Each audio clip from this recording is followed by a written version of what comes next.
Muy buenos días, queridos hermanos, que el Señor les bendiga en esta mañana. Es el gran deseo de mi corazón y es un enorme privilegio para mí el poder estar con ustedes en esta mañana compartiendo la palabra del Señor. Y quiero agradecer al pastor Pepito por haberme hecho la invitación y de esta manera poder estar con ustedes compartiendo este precioso tiempo. Y a manera de introducción, me gustaría decir que uno de los sentimientos más dañinos que ha estado en el corazón de los hombres desde su existencia es la soberbia. Una persona soberbia, escuche con atención, es altiva, inmodesta, presuntuosa, orgullosa, altanera, arrogante, vanidosa, engreída, impertinente, jactanciosa, endiosada, y la lista pudiera continuar. Y desde nuestros primeros padres en el Edén, la soberbia ha estado presente en cada corazón humano, exceptuando, por supuesto, a nuestro Señor Jesucristo, quien fue sin pecado.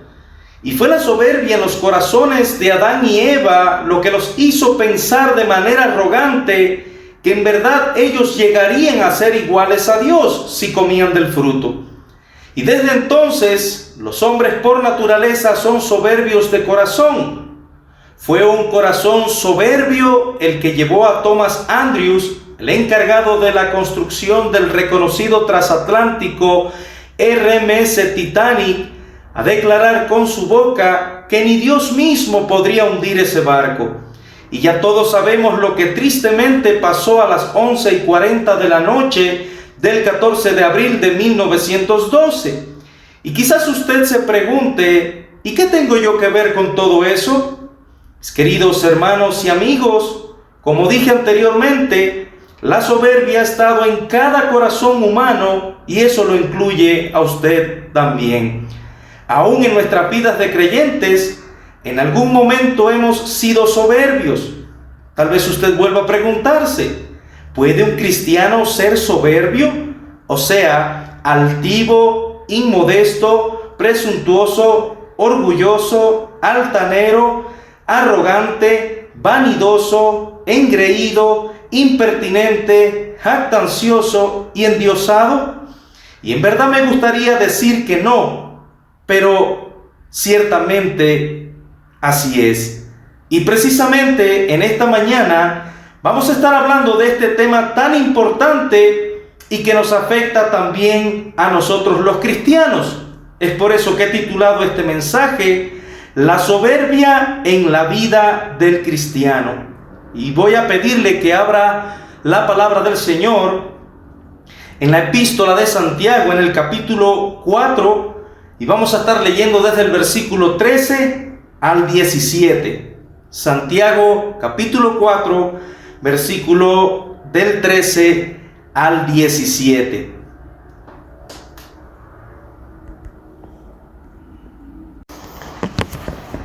Muy bien, entonces leemos la palabra del Señor en esta mañana y dice: vamos ahora los que decís, hoy y mañana iremos a tal ciudad y estaremos allá un año y traficaremos y ganaremos, cuando no sabéis lo que será mañana. Porque ¿qué es vuestra vida? Ciertamente es neblina que se aparece por un poco de tiempo y luego se desvanece. En lugar de lo cual deberíais decir, si el Señor quiere, viviremos y haremos esto o aquello. Pero ahora os jactáis en vuestras soberbias. Toda jactancia semejante es mala, y el que sabe hacer lo bueno y no lo hace, le es pecado. Vamos a orar. Amado Dios, bendecimos tu nombre en esta mañana y te damos gracias, Señor, por tu bendita, gloriosa y hermosa palabra. Señor, yo te pido, perdona mis pecados, ten misericordia de mi vida, Señor, porque soy pecador. Pero tú has querido poner este tesoro en vasos de barro, el Evangelio, Señor, en un hombre débil, para que la excelencia del poder sea tuya y no mía. Señor, ten misericordia de este pueblo. Señor, habla a tu iglesia en esta mañana. Señor, corrígenos, instrúyenos, enséñanos a través de tu palabra y ayúdanos, Señor, a tener un corazón obediente y humilde a tu voz. Te lo pedimos en Cristo Jesús. Amén. Amén. Tomen asiento, queridos hermanos. Como les había dicho, he titulado este mensaje La soberbia en la vida del cristiano. Y para darles un poco de contexto acerca de lo que es la carta de Santiago, pues la epístola de Santiago es una carta netamente práctica. O sea, el mensaje central de Santiago está enfocado en la vida práctica del creyente. O sea, todo verdadero creyente que tenga una fe genuina y verdadera se va a hacer claramente visible por medio de su vida práctica, por medio de lo que va a manifestar con su diario vivir. Tanto es así que nosotros vamos a encontrar en esta carta como promedio una orden cada 2 versículos. Y Santiago nos quiere llevar a que pongamos en práctica nuestro conocimiento en las Escrituras. Esa es la idea, la intención del autor de esta epístola. Es como cuando todos hemos estudiado una profesión, allí nos enseñan teoría, pero llega un momento en que esa teoría vamos a tener que llevarla a la práctica, ¿verdad? En mi caso soy enfermero de profesión y durante mis estudios yo tuve que aprender varias técnicas de enfermería. Un ejemplo sencillo, cómo colocar una inyección. A mí me enseñaron paso por paso cómo yo debería colocar una inyección, pero hubo un momento en que yo tuve que llevar a la práctica cada uno de esos pasos. Entonces, de esa misma manera, la epístola de Santiago, la idea es que nosotros como creyentes, como cristianos, pongamos en práctica lo que nosotros hemos adquirido como conocimiento en la palabra del Señor.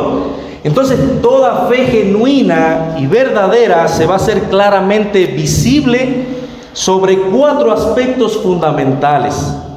Número 1, creo que si me pueden ayudar poniendo en pantalla. Número 1, todo creyente con una fe genuina y verdadera, pues se va a sentir motivado a perseverar en el sufrimiento con alegría. Es aquel creyente que usted lo va a ver que aún pasando por tribulaciones y por momentos difíciles, él está perseverando. Él se mantiene firme en la fe. Número 2, va a servir espontáneamente como resultado de su fe. Es aquel hermanito que usted va a ver que siempre va a buscar la manera de ver cómo le sirve a Cristo y cómo le sirve a su iglesia.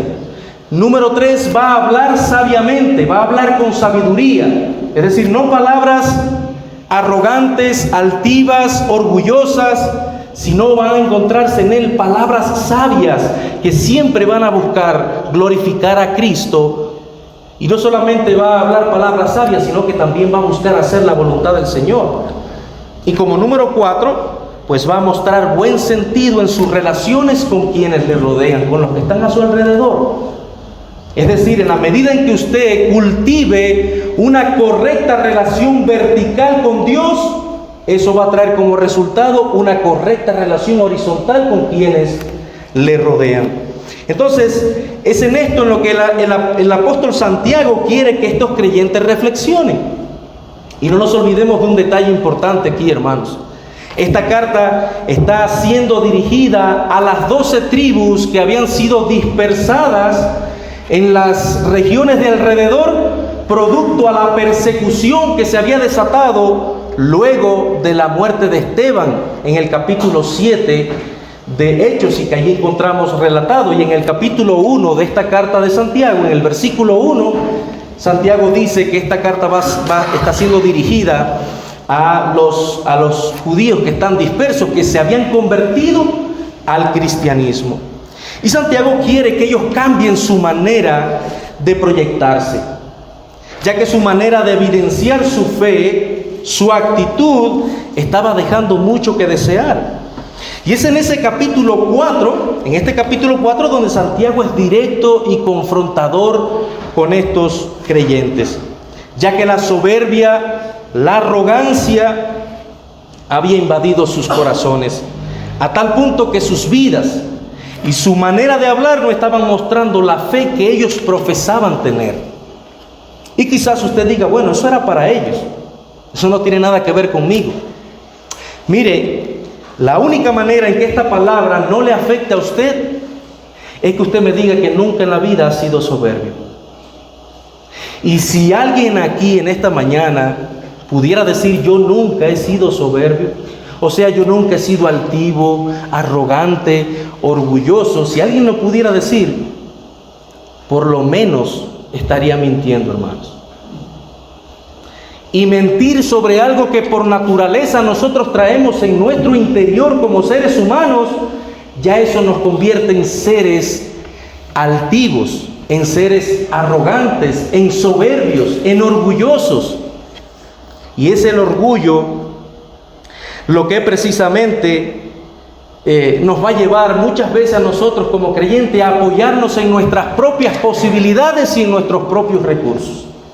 Y es así como nosotros llegamos al primer punto en la mañana de hoy, para demostrar cómo muchas veces la soberbia puede estar en el corazón de un cristiano. Y como número uno vamos a ver que la soberbia te lleva a apoyarte en tus propias posibilidades y en tus propios recursos. Y este era un problema que estaban teniendo estos creyentes.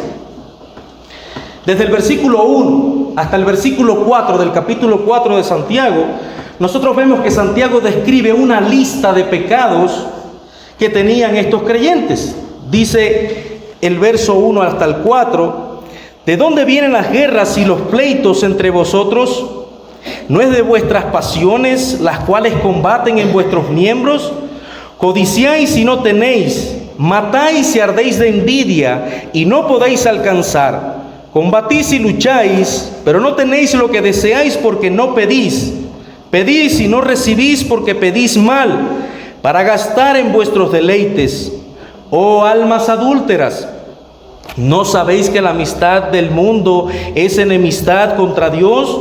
Cualquiera pues que quiera ser amigo del mundo se constituye enemigo de Dios. Entonces, hermanos, leyendo estos 4 versículos, nosotros podemos darnos cuenta rápidamente que estos creyentes eran contenciosos, codiciosos, eran homicidas. Y aquí quiero aclarar que para que usted sea un homicida no tiene que tomar un arma literalmente y matar a una persona. Cualquiera que sienta odio o resentimiento o se enoje contra su hermano, para Dios esto es considerado como homicidio. Entonces ellos eran homicidas, eran derrochadores, eran envidiosos y eran adúlteros, porque estaban teniendo cierta simpatía con el mundo cuando deberían guardarse solamente para el Señor.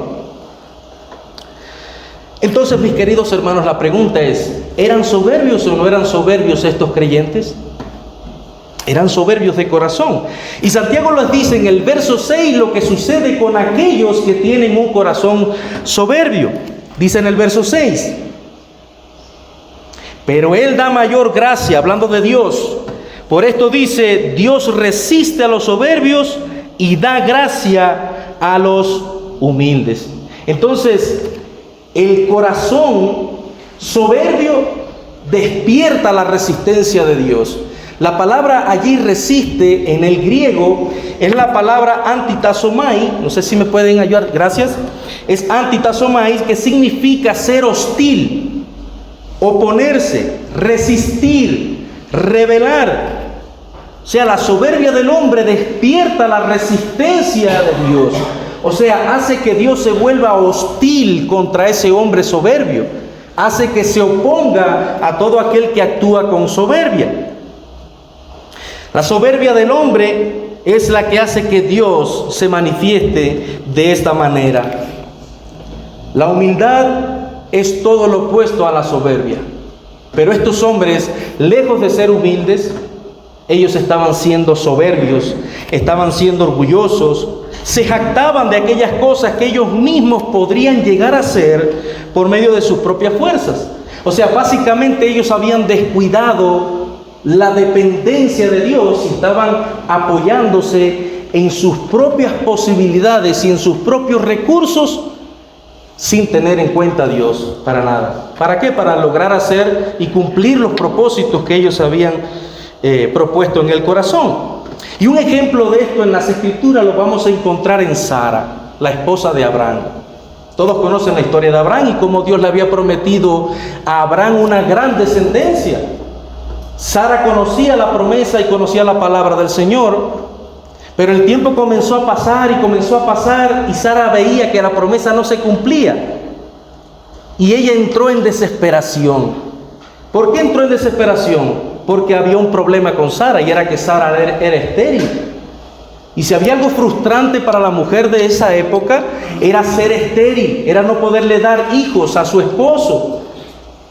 Entonces, en su desesperación y en su ansiedad, ¿qué hizo ella? Se apoyó en sus propios recursos y en sus propias posibilidades. ¿Cuáles eran los recursos que tenía Sara? Su sierva Agar. ¿Cuáles eran las posibilidades que tenía Sara? Las que le daba la cultura de la época. Que si una mujer era estéril y no podía dar hijos, le podía ceder su sierva a su esposo para poder recibir hijos de ella. Entonces vemos a Sara aquí ya dejando a un lado la promesa del Señor y apoyándose en sus propios recursos y en sus propias posibilidades. ¿Para qué? Para tratar de resolver el problema que había con la descendencia de Abraham, su esposo. Entonces estos creyentes que vemos en Santiago estaban actuando así, apoyándose en sus propios recursos y en sus propias posibilidades. Mire usted como dice en el verso 13. Vamos ahora, los que decís hoy y mañana iremos a tal ciudad y estaremos allá un año y traficaremos y ganaremos. Si usted se puede dar cuenta, hermanos, cómo están allí esos verbos en tiempo futuro: iremos, estaremos, traficaremos, ganaremos. Ellos lo estaban dando como un hecho, o sea, ellos estaban diciendo: nosotros vamos a ir a tal ciudad, vamos a ir y vamos a traficar y vamos a negociar. Todo esto si Dios quiere. No, ellos no dijeron si Dios quiere, ellos dijeron lo vamos a hacer y punto. Estaban confiando en sus propios recursos y en sus propias posibilidades. Entonces es evidente en este texto la autodependencia de estos hombres. Y no quiero, mis queridos hermanos, que se olviden de un detalle aquí. Ellos eran cristianos, como nosotros. Y no quiero que se olviden, porque es aquí donde yo quiero que ustedes analicen sus vidas también. O sea, quiero que se pongan en la piel de estos hombres, ¿sí? Y Santiago está hablando de aquellos que, sin tener en cuenta a Dios para desarrollar sus planes, pues presumen y alardean de hacer algo cuando ni siquiera pueden tener en control lo que sucederá el día de mañana, como dice Proverbios 27:1, en la traducción del lenguaje actual, dice: no presumas hoy de lo que piensas hacer mañana. Nadie sabe lo que traerá el futuro. Mis hermanos, no es que usted no sepa lo que traerá el futuro, no es que usted no sepa lo que sucederá mañana, es que usted no tiene el control de lo que sucederá en el siguiente minuto mientras usted esté sentado en esa silla. En ocasiones he conversado con algunas personas a quienes le he compartido la palabra y les he dicho: mire, su corazón es como la batería de un reloj, donde usted va a estar mirando la hora hasta el día en que esa batería se agote. Cuando esa batería se agote, las agujas se detendrán y básicamente el reloj estará muerto. Entonces el corazón del ser humano es como la batería de un reloj. Hay algo en medicina que se conoce como paro sinusal. El paro sinusal es aquel paro en el que se identifica por el cese brusco e inesperado de las funciones del corazón, sin tener causa. Es decir, usted puede estar tranquilo, su corazón puede estar latiendo y de momento, ¡pum!, se detuvo, y cuando eso suceda, usted estará muerto. Y eso es algo que puede pasar en un segundo. Es por eso que usted no puede decir: yo en el próximo minuto estaré sentado aquí y estaré escuchando esta prédica. No lo puede asegurar. No lo puede asegurar. Entonces, queridos hermanos y amigos, el pensar que por tus propias habilidades o por tus propias posibilidades o recursos podrás llegar a cumplir con tus planes y propósitos y dar por sentado que los vas a lograr hacer sin antes considerar la voluntad perfecta de Dios en lo que piensas hacer, eso no solamente te convierte en un ser humano soberbio, sino también te convierte en un necio. como la historia que vemos en Lucas capítulo 12, versículos 18 al 20. Y dijo: esto haré, derribaré mis graneros y los edificaré mayores, y allí guardaré todos mis frutos y mis bienes. Y diré a mi alma: alma, muchos bienes tienes guardados para muchos años. Repósate, come, bebe, regocíjate. Pero Dios le dijo: necio, esta noche vienen a pedirte tu alma, y lo que has provisto, ¿de quién será? Entonces aquí vemos a un hombre que se está jactando de lo que piensa hacer en el futuro, de lo que piensa hacer más adelante, jactándose del día de mañana. Y el Señor le dice: necio, esta noche vienen por tu alma. ¿Por qué? Porque Dios nunca estuvo en sus planes, Dios nunca estuvo en sus pensamientos.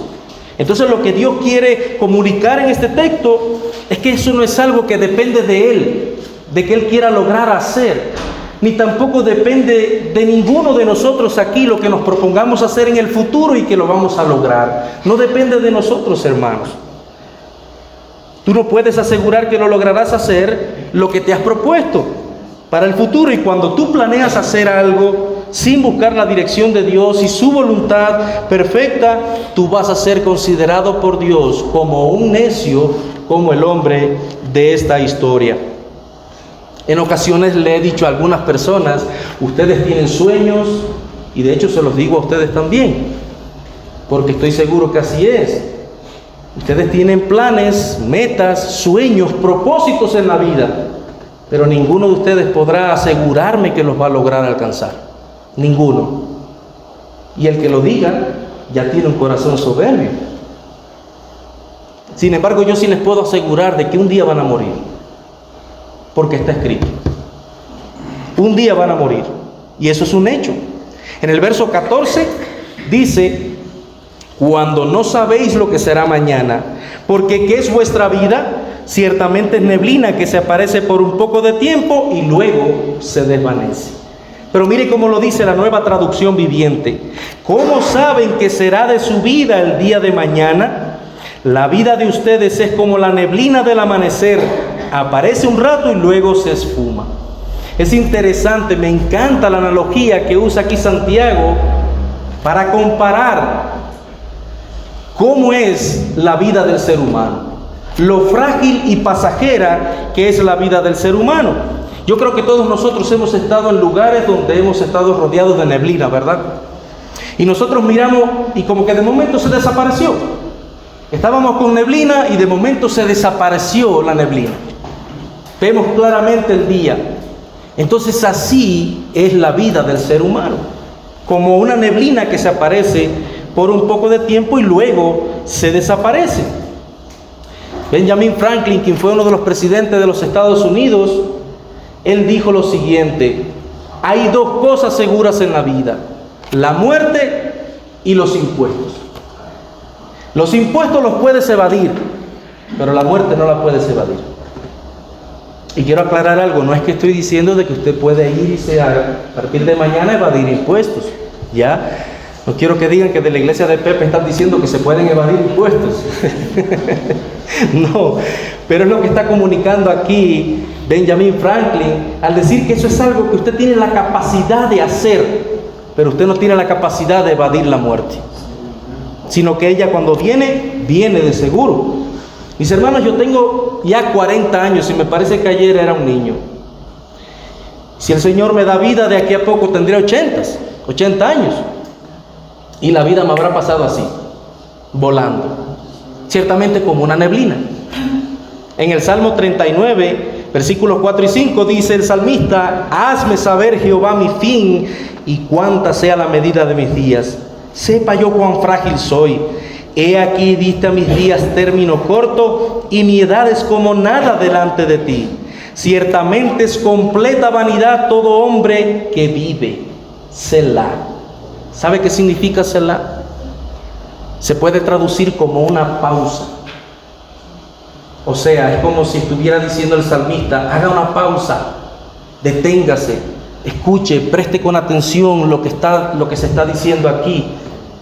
Sepa usted cuán frágil es su vida.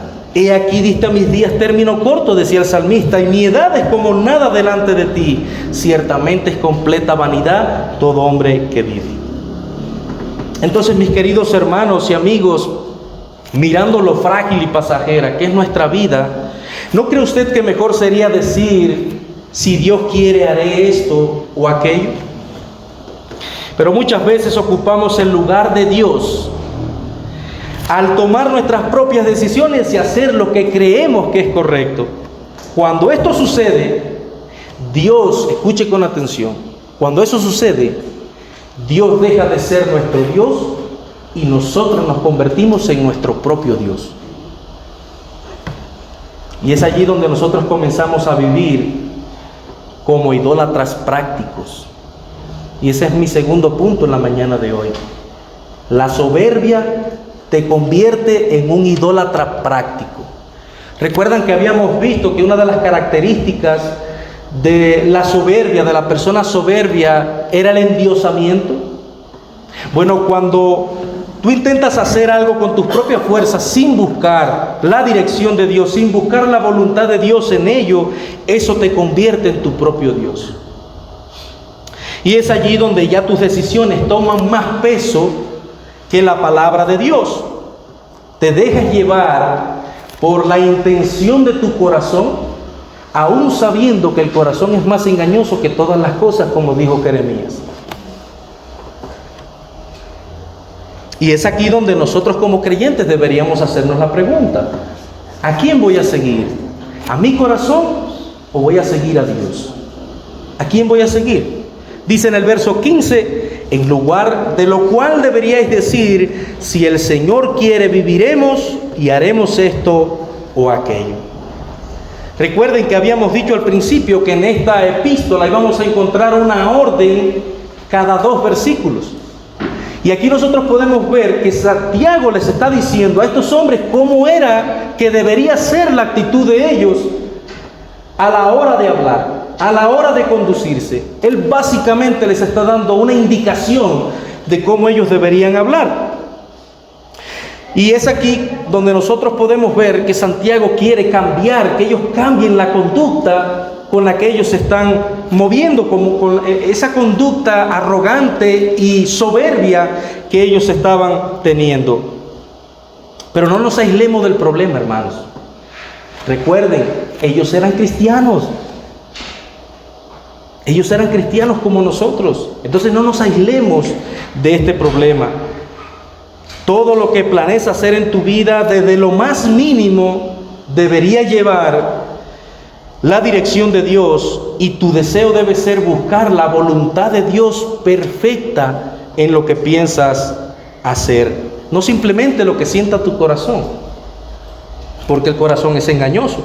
Por eso Santiago dice, en lugar de, o sea, en lugar de decir voy a hacer esto o aquello, como dijeron estos creyentes en el verso 13, pues deberíamos decir, si el Señor quiere, haré esto o aquello. Ayer hablaba con Matías sobre el día que estaríamos compartiendo hoy, y al final de la conversación le digo, bueno, mi hermano, mañana nos vemos. Y le puse entre comillas y en negrita, si Dios quiere. Porque es así, mi hermano. Yo no podía asegurarle que iba a estar hoy aquí, pero el Señor así lo ha permitido. Y el apóstol Pablo dice en Hechos 18:21, sino que se despidió de ellos diciendo, es necesario que en todo caso yo guarde en Jerusalén la fiesta que viene, pero otra vez volveré a vosotros si Dios quiere. Y zarpó de Éfeso. Ahora, esta es una frase que es muy común en nuestra cultura, hermanos.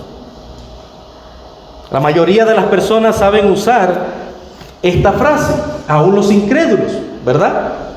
Y es por eso que me gustaría decir que esta frase no se debería convertir nunca para nosotros los cristianos como en una especie de mantra o persinismo religioso. ¿Qué es un mantra? Un mantra es cuando uno repite una frase o varias frases y las repite y las repite y las repite. y pesimismo religioso, porque, bueno, cuando yo llegaba a esta parte me venía a la mente, a veces cuando salgo en la mañana y veo personas salir de su casa, se persignan, y yo pienso dentro de mí que quizás ellos están diciendo, bueno, ya hice esto, ahora tengo salvación, tengo protección, tengo cuidado, tengo todo. Me voy ahora a vivir mi vida, a tomar mis decisiones y a hacer lo que tengo planeado para hacer el día de hoy. Y nunca más se acuerdan de Dios.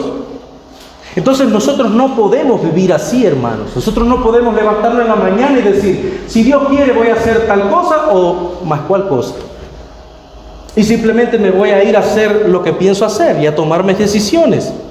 O sea, decir si Dios quiere no se puede convertir para nosotros en esas palabras mágicas que al nosotros decirlas, pues todo se comienza a dar. ¿Entienden eso? Entonces, decir si Dios quiere, pues para nosotros significa que por cualquier asunto, diligencia, plan o propósito que yo me trace a hacer, yo necesito llevarlo a Dios. Primeramente en oración y en segundo lugar, yo voy a buscar en la palabra de Dios qué es lo que Dios me dice al respecto de la decisión que yo voy a tomar. O sea, decir si Dios quiere tiene que implicar esto, hermanos. Que nosotros nos postremos delante del Señor y oremos al Señor por lo que queremos hacer, lo que tenemos pensado hacer, pero también ver en su palabra qué es lo que nos dice al respecto. ¿Para qué? Para no pecar contra el Señor. Entonces no podemos menospreciar ningún asunto en nuestras vidas, por muy pequeño que sea, con simplemente decir si Dios quiere. ¿Usted quiere un ejemplo de algo pequeño, como hacer un censo, un conteo en el pueblo? Y eso fue lo que hizo David. David hizo un censo, hizo un conteo en el pueblo y terminó pecando contra Dios porque no era la voluntad de Dios que David hiciera esto. Ahora, ¿qué es comparado? O sea, ¿qué se puede comparar un simple censo con las miles de batallas que peleó David y que seguramente por todas y cada una de ellas él fue a buscar el rostro del Señor en oración y fue a buscar su voluntad? O sea, no tiene punto de comparación.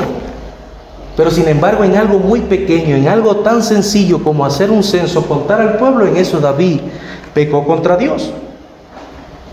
Y muchas veces nosotros, hermanos, nos vemos impedidos de cumplir con ese orden. O sea, nos vemos impedidos de buscar el rostro de Dios en oración y ver la voluntad de Él en su palabra por la soberbia que hay en nuestros corazones y que nos lleva a endiosarnos. O sea, a tomar nuestras propias decisiones al entender que lo que estamos haciendo es lo correcto.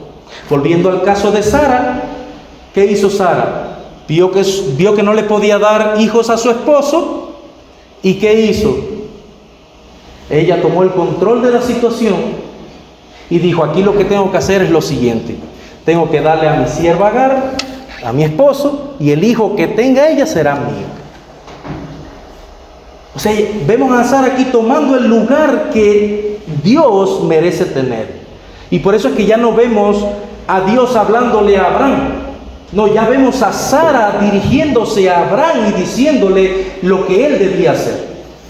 Recibir a su sierva, ¿para qué? Para que tuviera intimidad con ella y el hijo que obtuviera pues iba a ser de ella. Pero no solamente Sara actuó así, con soberbia en su corazón, sino que también Jonás, vemos a un Jonás en las Escrituras que lejos de ir a Nínive como el Señor le había dicho, él dijo, no, yo me voy a Tarsis porque es lo mejor y lo que yo entiendo correcto.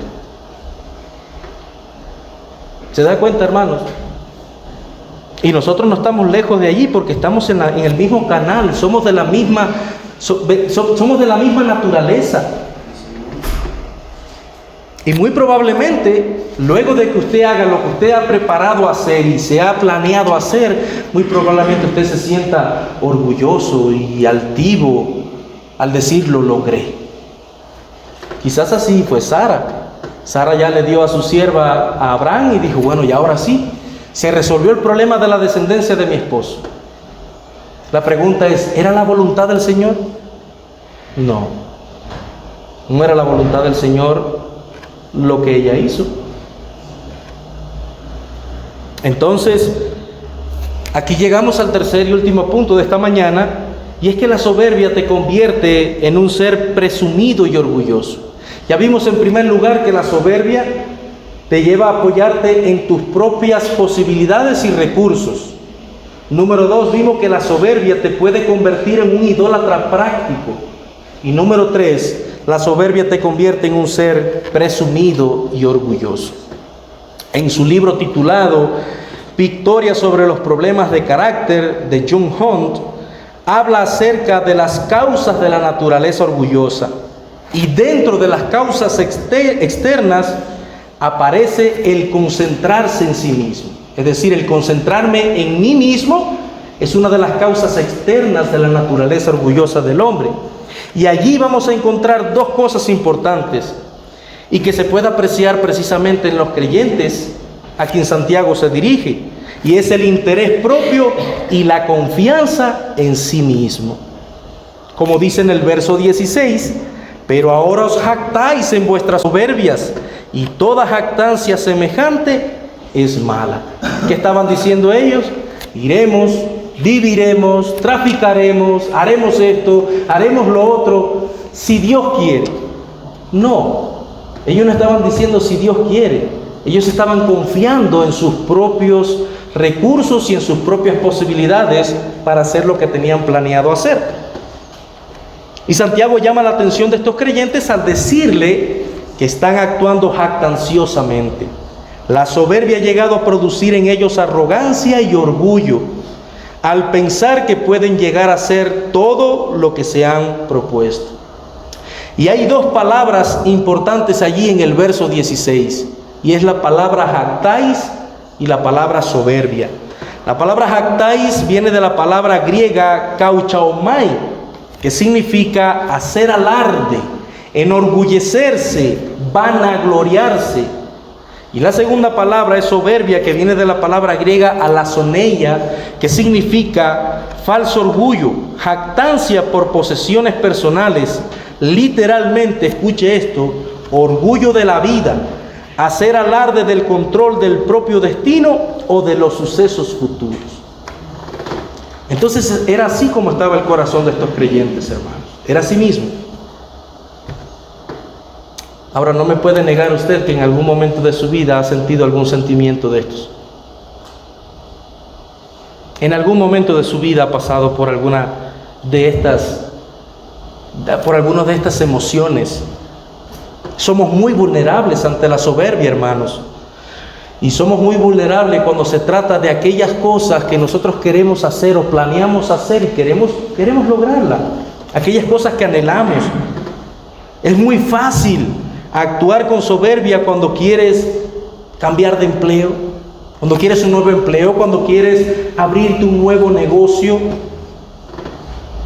Es muy fácil ser soberbio allí. ¿Por qué? Porque estás con una idea en tu mente que quieres llevar a cabo, pero deberías buscar la voluntad de Dios en ello.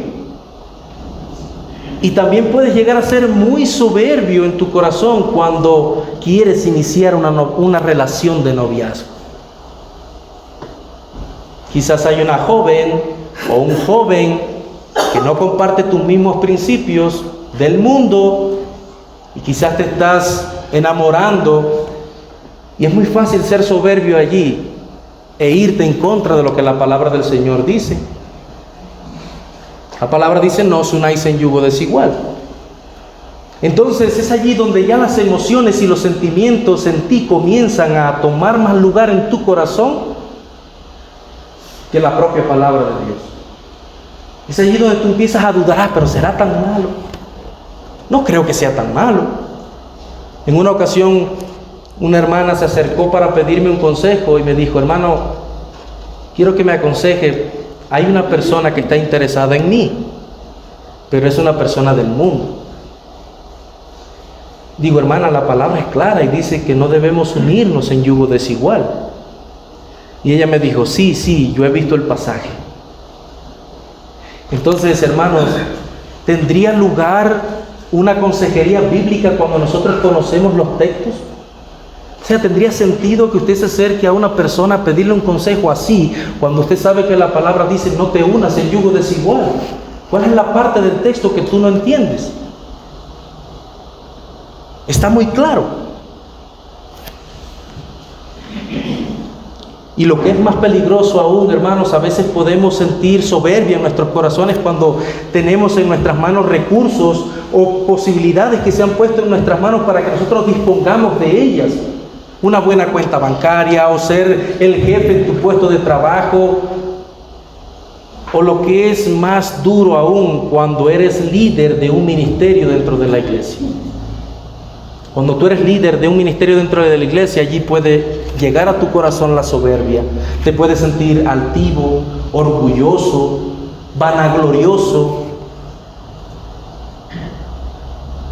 Y esto no es la voluntad del Señor, hermanos. Es por eso que Santiago dice, toda jactancia allí es mala.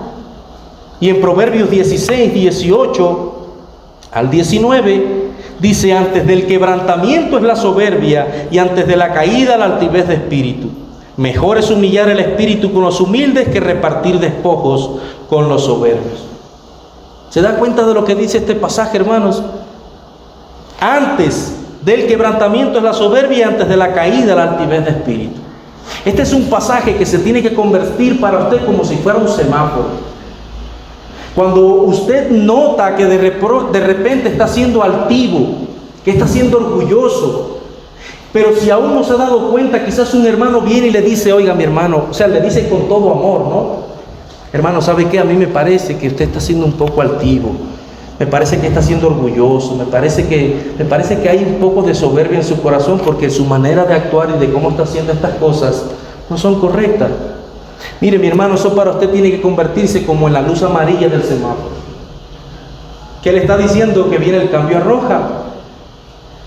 Es decir, cuando usted sabe que está siendo altivo, o alguien viene y le dice que está siendo altivo o está siendo soberbio, usted tiene que ya pensar que luego de eso viene el quebrantamiento y viene la caída. Entonces está tiempo todavía para que reflexione y se retraiga y cambie su actitud. Pero debemos tener cuidado, porque cuando estamos actuando así, después de eso, con toda seguridad, va a venir la caída, va a venir el quebrantamiento, hermanos. Recuerdan, Dios resiste a los soberbios, se opone, es hostil contra los soberbios. Por otro lado, pues nosotros podemos ver en ese propio texto bíblico 16 que Santiago les está diciendo a ellos, toda jactancia, toda la que tú sientas en tu corazón, toda es mala, no proviene de bien. La palabra griega para jactancia en ese texto es kauchesis, es básicamente la misma palabra para jactáis, y tienen prácticamente el mismo significado: expresar un alto grado de confianza y una condición de sentirse legítimamente orgulloso.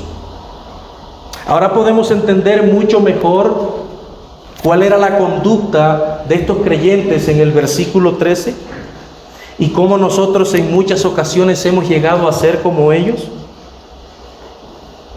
Y todas estas cosas que hemos mencionado, quizás para algunos que nos estén visitando aquí por primera vez, puedan ser nuevas. Pero para los que ya somos un poco viejitos en la fe, hermanos, ¿cuántas veces nuestros pastores, nuestros predicadores, nos han hablado de la soberbia, nos han hablado de la altivez, nos han hablado del orgullo, nos han hablado de la vanagloria? ¿Cuántas veces nos han hablado de ello? Entonces, tanto para las personas nuevas que están aquí hoy por primera vez, como los que ya somos un poco más viejitos en la fe, ya conocemos esta verdad. Ya conocemos estas verdades. La pregunta es, ¿qué vamos a hacer con esas verdades? Charles Stanley dijo que cuando usted escucha una verdad, usted se hace responsable de esa verdad. Entonces, en esta mañana, todos ustedes son responsables de estas verdades que hemos estado hablando en esta mañana. ¿Qué van a hacer con esas verdades? Hermanos, y aquí me incluyo yo también. Yo no estoy lejos de este problema, yo estoy dentro de esta situación también. Yo soy un ser humano como todos ustedes. Yo no descendí del cielo en una nube. También soy un hombre pecador, débil, frágil, y muchas veces he sido soberbio. Y muchas veces me ha tocado pagar el precio. Y doy gracias al Señor por la disciplina que he recibido de parte de Él. Entonces, ¿qué vas a hacer con esa verdad? Y la intención de Santiago es que estos creyentes puedan llegar a pensar lo mismo. O sea, él quiere hacer a estos creyentes responsables de verdades que ellos conocen y que no las están poniendo en práctica. En el verso 17 dice: y al que sabe hacer lo bueno y no lo hace, le es pecado. Le es pecado. Santiago, en pocas palabras, está dejando en claro que estos creyentes sabían y conocían cuál era la voluntad de Dios. Nosotros como lectores podemos darnos cuenta de que ellos sabían cómo debían conducirse, cómo debía ser su manera de hablar, pero estaban actuando de manera contraria. Su manera de hablar mostraba soberbia, arrogancia, era en sí mismas, esa manera de hablar que ellos tenían era en sí mismo pecaminosa. Y todo pecado en sí lleva corrección, castigo y disciplina. En Lucas 12:47 dice: aquel siervo que, conociendo la voluntad de su Señor, no se preparó ni hizo conforme a su voluntad, recibirá muchos azotes. Ahora la pregunta de todos ustedes: ¿a quién les gusta ser disciplinado? A nadie. A nadie le gusta ser disciplinado. Proverbios 12 dice: es verdad que ninguna disciplina al presente parece ser causa de gozo, pero después produce fruto apacible a los que por ella han sido ejercitados. Entonces la disciplina, cuando viene de parte de Dios, hermanos, la disciplina tiene buen propósito, tiene un buen objetivo. Y en el capítulo 12 de Hebreos, versículos 9 y 10, dice: por otra parte tuvimos a nuestros padres terrenales que nos disciplinaban y los venerábamos o los respetábamos. ¿Por qué no obedeceremos mucho mejor al Padre de los Espíritus y viviremos? Y aquellos ciertamente por pocos días nos disciplinaban como a ellos les parecía, pero para lo que nos es provechoso, para que participemos de su santidad. Entonces ahí está el propósito de la disciplina del Señor, para que participemos de su santidad. Entonces la manera en la que estos hombres conocían que debían hablar era sabia. No con palabras altivas, no con palabras arrogantes, no con palabras orgullosas o fanfarronas o alardeando de lo que ellos por sus propias fuerzas podrían lograr. O sea, las palabras con las que ellos deberían hablar deberían ser palabras de sabiduría, de humildad, de dependencia de Dios, que es todo lo opuesto.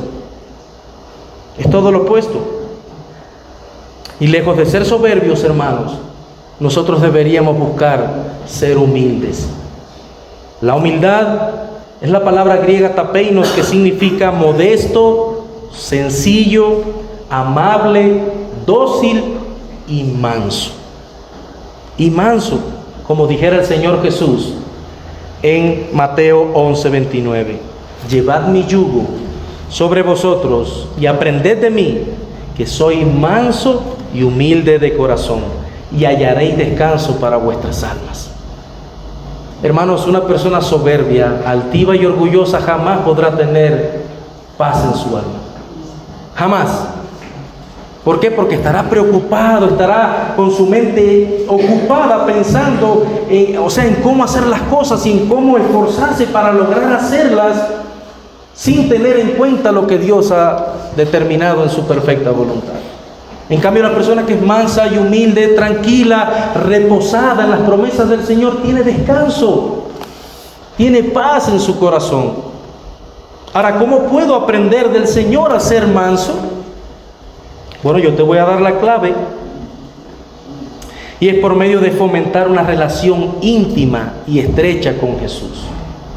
¿Cómo puedes establecer una relación íntima y estrecha con Jesús? ¿Cómo se logra esto?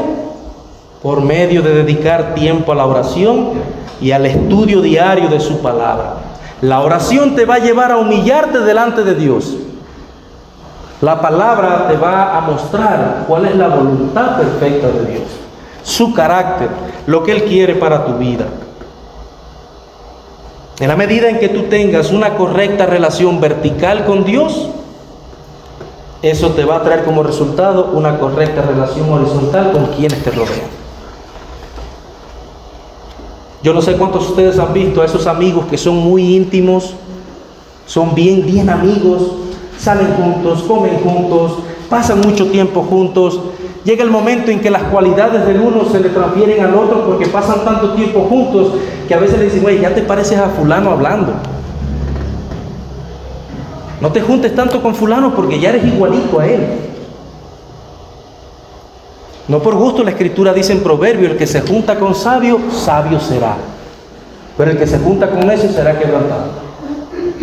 Y un ejemplo claro lo vemos en Pedro.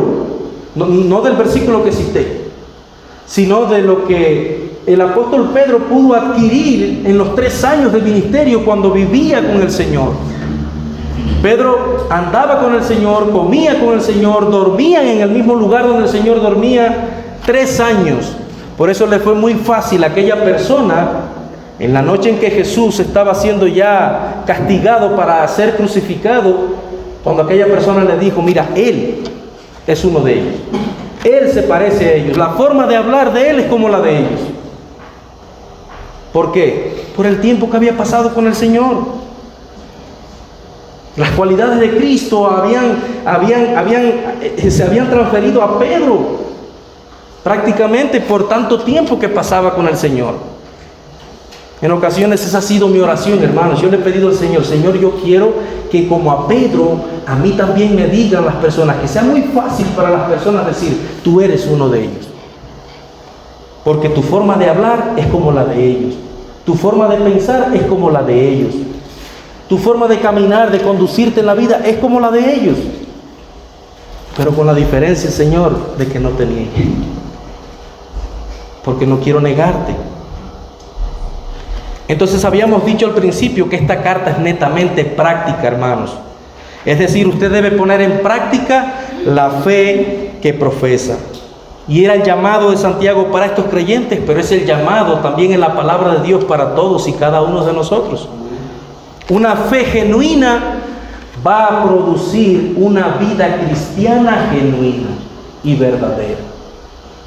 Santiago decía, muéstrame tu fe sin tus obras y yo te voy a mostrar mi fe por mis obras. No estaba diciendo Santiago allí, yo soy salvo por obras. No. Lo que le estaba diciendo es, muéstrame tu fe, muéstrame lo que tú dices ser, muéstramelo sin tus obras, sin yo ver nada, que yo te voy a mostrar mi fe. Lo que yo conozco de la palabra del Señor, yo te lo voy a mostrar por medio de mi manera de vivir. Juan Calvino lo resumió y dijo, nosotros no somos salvos por obras, pero somos salvos por una fe que produce buenas obras. Amén.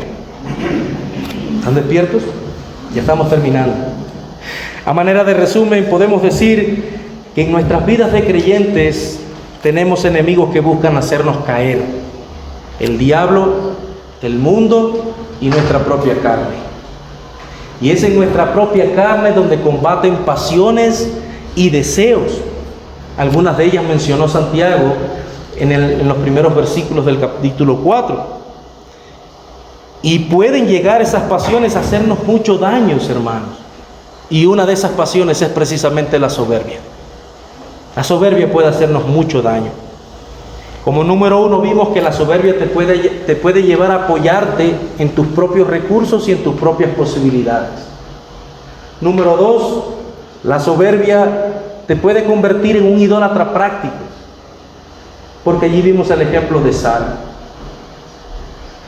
Dejó a un lado al Señor y su promesa para ella actuar de acuerdo a sus recursos y posibilidades. Y como número 3, la soberbia te convierte en un ser arrogante y orgulloso. A manera de conclusión, me gustaría una vez más repetir el verso 6. Dice el verso 6, pero Él da mayor gracia. Por esto dice, Dios resiste a los soberbios y da gracia a los humildes. Hermanos, desde mi punto de vista, para mí este versículo es la columna vertebral de este capítulo 4. ¿Por qué? Porque allí está cómo va a ser Dios, cuál es la conducta de Dios con aquellos que son soberbios de corazón, pero también se ve cómo va a ser Dios con aquellos que son humildes y mansos Y ese es el ejemplo que nosotros debemos seguir de nuestro Señor, que fue manso y humilde de corazón. Entonces, ciertamente hay una lucha en nuestro interior, hay una batalla en nuestro interior, la carne versus el espíritu. En Gálatas capítulo 5, verso 19, allí el apóstol Pablo establece la diferencia, y las obras de la carne son adulterios, fornicación, inmundicia, lascivia, idolatría, hechicerías, enemistades, pleitos, celos, iras, contiendas, disensiones, herejías, envidias, homicidios, borracheras, orgías. Y algunas de estas mencionó Santiago en los primeros versículos, algunas de ellas. Pero aquí Pablo es mucho más extenso, lo amplía un poco más. En cambio, el fruto del Espíritu es amor, gozo, paz, paciencia, benignidad, bondad, fe, mansedumbre y templanza. La pregunta para ti en esta mañana es la siguiente: en esa lucha que tienes en tu vida, ¿quién va a ser el que llevará la victoria? Alguien dijo muy sabiamente una vez: al que tú seas capaz de alimentar más. Si tú descuidas el alimento que tu espíritu necesita, el cual es la oración y la palabra de Dios, con el paso del tiempo se irá debilitando tu espíritu e irá prevaleciendo o ganando la carne con sus pasiones y deseos. En cambio, si apartas tu mirada de las obras de la carne y te enfocas, te concentras en las cosas de arriba, de las que vienen de Dios, pues cada vez más te irás conformando a Cristo. Te irás pareciendo más a Jesús. Ahora, mi amigo y mi amiga que está aquí por primera vez, si tú estás aquí aún en esta mañana, pero aún Cristo no es el Señor y Salvador de tu vida, yo tengo que decirte que es imposible que el Espíritu Santo de Dios esté en ti. Y si el Espíritu Santo de Dios no está en ti, será imposible totalmente que tú puedas ganar esa lucha, de esas batallas, de esas pasiones que combaten dentro de tus miembros. Será imposible. Es por eso que mi llamado para ti en esta mañana es: ven a Cristo hoy en arrepentimiento y fe. Ven al Señor hoy. Ven al Señor hoy. Cuando eso suceda, Cristo va a venir y va a morar por medio de su Espíritu en ti, y te va a ayudar en esas luchas que tienes en tus pasiones y en tus deseos carnales. Él te va a ayudar. Y en la medida que fomentes una relación con Cristo, pues tu vida va a ir siendo transformada y va a ir siendo cambiada. Y los deseos carnales van a comenzar a menguar y a morir. Y va a comenzar a prevalecer la obra del Espíritu en ti. Pero necesitas venir a Cristo. Sin Cristo no lo vas a poder lograr. La única manera en que podrás salir libre de la esclavitud del pecado es si Cristo te hace verdaderamente libre. Juan 8:36: al que el Hijo libertare, seréis verdaderamente libres. Entonces, sin el Hijo jamás podrás ser libre. Vamos a orar. Padre, gracias te damos por esta mañana. Gracias te damos por esta palabra. Y yo te pido, Señor, en el nombre de Jesucristo, tu Hijo amado, te suplico, te ruego que esta palabra, Señor, no simplemente haya llegado a los oídos de mis hermanos, sino que tú permitas que haya llegado al corazón de cada uno de ellos. Ayúdanos, Señor. Líbranos, Padre amado, de ser soberbios, de ser altivos, de ser orgullosos, porque todas estas cosas, Señor, producen un mal olor a tu nariz. Esto no es olor grato para ti, Señor. Jamás será. Y está claro en tu palabra, Señor, que a todos aquellos que actúan con corazones así, Señor, tú los resistes. Tú te opones. Tú eres hostil contra esta actitud, Señor. Perdónanos, Señor, porque muchas veces hemos actuado así. Perdónanos, Dios. Ten misericordia de nosotros, Dios amado. Y te agradecemos, Señor, porque sabemos, Padre, que al ser tus hijos, cuando somos así, cuando actuamos así, tú nos disciplinas, tú nos corriges y nos enseñas de la manera en que debemos ser. Y aunque la disciplina muchas veces es dolorosa, pero tiene buen fruto. Señor, gracias por tu palabra. Te rogamos en esta mañana que tu Santo Espíritu nos ayude a vivir vidas prácticas, a vivir lo que profesamos ser, a vivir, Señor, lo que decimos con nuestra boca que somos. Si decimos que somos tus hijos, tenemos que vivir como tal. Ayúdanos, Señor, porque si nuestra vida no es un mensaje, lo que hablemos, ese mensaje no tendrá vida en sí mismo. Si tú, Señor, si tú no estás presente en nuestras vidas,